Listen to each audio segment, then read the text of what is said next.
નિલેશભાઈ સખિયા અત્યારે મારી મગફળી છે ને 23/11 ના રોજ અહીંયા એપીએમસી જૂના એપીએમસી માર્કેટ યાર્ડ ખાતે આવી હતી અને ગ્રેડિંગ થઈ ગયું. ગ્રેડિંગમાં વહીવટ હાલતો હતો પૈસાનો 3,000 રૂપિયાનો વહીવટ હાલતો હતો. એટલે મેં પૈસા દેવાની ના પાડી. એટલે ગુટકો માર્શલના સાહેબ અને ગ્રેડિંગનો સાહેબ એ બે કે એને બેને મળી અને કે આને મગફળી ગમે એમ કરીને કોઈ બી સંજોગોમાં રિજેક્ટ કરવાની. ગ્રેડિંગ વાળા નામ નથી આવતું, પણ એ આમ ક્યાંકનો હે.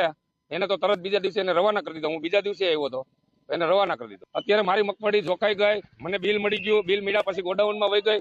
ગોડાઉનમાં ગયા પછી મારી મગફળી રિજેક્ટ કરી. એવો મને પરમ દિવસે સાંજે ફોન આવ્યો કે જો આ તમારી મગફળી તમે નહીં ભરી દો તો ભાડા સાથે અમે ત્યાં તમારી ઘરે ઠલવી જાઉં અને તમારે ભાડાના પૈસા દેવા જાવ, તમારી ઉપર પોલીસ કેસ કરશું. તો અમારે હવે આજ કરવાનું.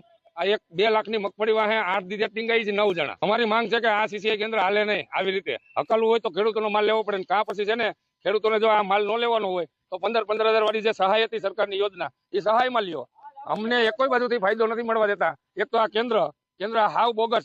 એ લોકો કાલે હું ઠેઠ ગોડાઉન સુધી ગયો તો, વેરહાઉસ સુધી, જ્યાં જલારામ વેરહાઉસમાં માલ ઠલવાય છે ત્યાં ગયો તો એ અહીંથી મને એવું કહેવામાં આવ્યું કે તમારે પોપટા ઉપર ધૂળ છે.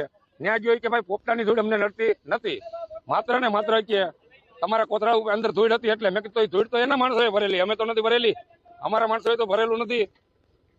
આવા સરસ દાણાવાળી મગફળી, બરાબર, આવા સરસ દાણાવાળી મગફળી પણ રિજેક્શનમાં જાય તો તમારે કેવો માલ લેવો છે? સરકાર તો, ભારત સરકાર અને ગુજરાત સરકાર ખેડૂતો પાસે ખરીદી કરવા માંગે જ છે અને એટલા માટે જ એને ટેકાના ભાવે ખરીદીની યોજના જાહેર કરી છે અને યોગ્ય રીતે એની અમલવારી કરીને ખરીદી ચાલુ પણ કરી છે.